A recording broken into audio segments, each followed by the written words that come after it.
Hi guys, welcome to Akshaya vlogs.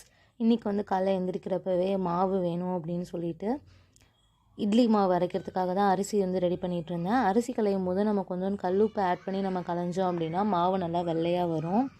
Side by சைடில் வந்துட்டு உளுந்து, வெந்தயம் இது எல்லாமே வந்து சேர்த்து போட்டு ஊற வச்சாச்சு. பாத்திரம் கொஞ்சம் இருந்துச்சு, அதை எடுத்து தான் விளக்கி வச்சுட்ருந்தேன். நான் விளக்கி முடிக்கிறதுக்குள்ளேயே எங்கள் அத்தை வந்துட்டு பிரேக்ஃபாஸ்ட்காக பாசிப்பருப்பு சாம்பார் இருக்கு இல்லையா, அதுதான் வந்து ரெடி பண்ணியிருந்தாங்க. இது ரெடியானதும் எல்லோரும் தோசை ஊற்றி தான் சாப்பிட்டோம். இது என்னோடய நாத்தனார் பொண்ணு காஷ்மிகா ஸ்கூலுக்கு வந்து ரெடி ஆகிட்டாங்க. நெக்ஸ்ட்டு லன்ச் ப்ரிப்பரேஷன் ஒர்க் தான் போயிட்டு இருந்துச்சு. இன்றைக்கி வந்து மணத்த தக்காளி ஆறு மிளகு தக்காளி கீரைன்னு சொல்கிற அந்த கீரை சாம்பார் தான் வைக்க போகிறோம். இதுக்கு ஒரு பாத்திரத்தில் வந்துட்டு பருப்பு வேக வச்சுருக்கேன். பருப்பு வந்துட்டு கழுவி எடுத்து போட்டிருக்கேன். அதில் 2 பச்சை மிளகா, மீடியம் சைஸ் வெங்காயமாக இருந்துச்சுன்னா ஒரு வெங்காயம் எடுத்து அதை பொடியாக கட் பண்ணி ஆட் பண்ணியிருக்கேன்.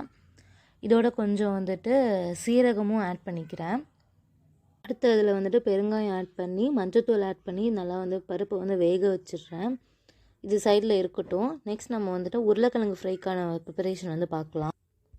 இதுக்கு ஒரு கடாயில் வந்து கொஞ்சமாக எண்ணெய் ஊற்றி அது சூடானதுக்கப்புறம் பெருஞ்சீரகத்தூள் இருக்கு இல்லையா, அது வந்துட்டு நான் ஒரு 1.5 ஸ்பூன் அளவுக்கு போட்டிருக்கேன், 1.5 டீஸ்பூன் அளவுக்கு போட்டிருக்கேன். இதில் மீடியம் சைஸ் வெங்காயம் வந்து ஒரு 2 வெங்காயம் எடுத்து அதையும் கட் பண்ணி போட்டிருக்கேன். கொஞ்சமாக கருவேப்பிலை போட்டு நல்லா சாட்டே பண்ணிக்கிறேன். இது நல்லா கலர் மாதிரி வந்ததுக்கப்புறமா 2 மீடியம் சைஸ் தக்காளி வந்து சாப் பண்ணி வச்சுருக்கேன், அதையும் போட்டு நல்லா வந்துட்டு ரோஸ்ட் பண்ணிக்கிறேன். இப்போ நான் வந்து உருளைக்கிழங்கு வந்து வேக வச்சு எடுத்திருக்கேன்.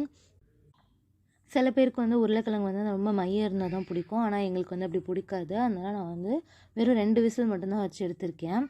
உங்களுக்கு மையம் வேணும்னா இன்னொரு விசில் கூட நீங்கள் வச்சு வந்து எடுத்துக்கலாம். இப்போ உருளைக்கிழங்கு வந்து நம்ம ஆட் பண்ணிக்கலாம். ஆட் பண்ணி நல்லா அதை வந்து பரட்டி விட்டுக்கலாம்.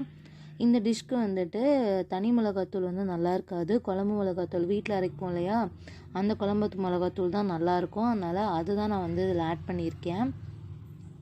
ஒரு 2.5 ஸ்பூன் வந்துட்டு ஒரு 2 டீஸ்பூன் அளவுக்கு நான் வந்து ஆட் பண்ணியிருக்கேன். இதையும் ஆட் ஆனதுக்கப்புறம் நல்லா வந்துட்டு ரோஸ்ட் பண்ணிக்கலாம். நல்லா ரோஸ்ட் ஆனதும் எண்ணெய் கொஞ்சம் விட்டு நம்ம வந்து இன்னும் நல்லா ரோஸ்ட் பண்ணிவிட்டு அதில் வந்து தேவையான அளவு உப்பு நான் ஆட் பண்ணியிருக்கேன். உப்பு ஆட் பண்ணிவிட்டு பூண்டு இருக்கு இல்லையா, ஒரு 10 பல் சின்ன பல்லாக இருந்துச்சுன்னா ஒரு 10 பல் பூண்டு வந்து நான் தட்டி வந்து சேர்த்து இறக்கிடுறேன். நெக்ஸ்ட்டு சாம்பாருக்கு வந்துட்டு ஒரு பேஸ்ட் தான் ரெடி பண்ண போகிறோம். அதுக்கு என்னென்ன தேவை அப்படின்னா ஒரு 10 பல் பூண்டு, ஒரு அரை மூடி தேங்காய், ஒரு 10 வரமிளகா, 10 சின்ன வெங்காயம், கொஞ்சம் ஜீரகம், இது எல்லாமே போட்டு நம்ம வந்து ஒரு பேஸ்ட்டாக அரைச்சிக்கலாம். நெக்ஸ்ட்டு பருப்பு நல்லா வெந்ததும் கீரையை போட்டு நல்லா கிளறி விட்டுடலாம். கீரையும் நல்லா கொதி வந்ததுக்கப்புறமா நம்ம ஆட் பண்ண கீரை வந்து நல்லா சுருண்டு வந்ததுக்கப்புறமா நம்ம அரைச்சி வச்சுருக்கோம் இல்லையா பேஸ்ட்டு, அந்த பேஸ்ட்டை வந்து நம்ம ஆட் பண்ணிக்கிறோம். ஆட் பண்ணி நல்லா இது வந்து கொதிக்க விடணும். நெக்ஸ்ட் நான் வந்து ஒரு 4 பழம் நல்லா தக்காளி வந்து பழுத்த பழமாக எடுத்திருக்கேன்.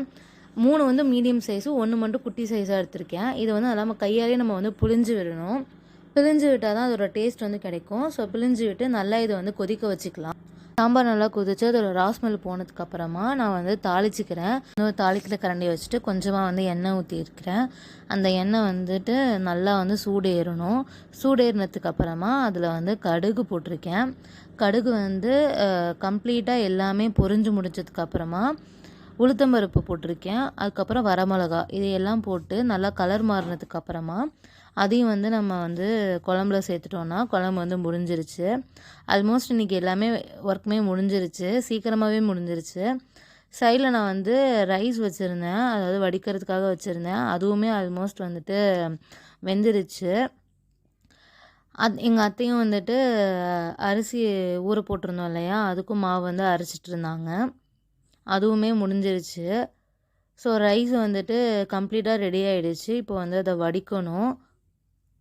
நான் அந்த குழம்பு மிளகாத்தூள் சொல்லியிருந்தேன் இல்லையா, அதுக்கான ரெசிபி வந்து நான் சீக்கிரமே இந்த சேனலை வந்து ஷேர் பண்ணுறேன். எங்கள் வீட்டில் எப்படி அரைப்போன்னு சொல்லிவிட்டு நான் எல்லாத்தையுமே நான் ஷேர் பண்ணுறேன். இப்போது வந்து சாதம் ரெடி ஆகிடுச்சு, அதை வந்து வடித்து முடிச்சாச்சு. ஸோ எல்லா வேலையும் முடிஞ்சுது. கிச்சனையும் நம்ம வந்து க்ளீன் பண்ணியாச்சு. உங்களுக்கு இந்த வீடியோ பிடிச்சிருந்துச்சுன்னா லைக் பண்ணுங்கள், ஷேர் பண்ணுங்கள். இதே மாதிரி இன்னும் நிறைய வீடியோஸ் பார்க்குறதுக்கு என்னோடய சேனலை வந்து சப்ஸ்கிரைப் பண்ணிக்கோங்க.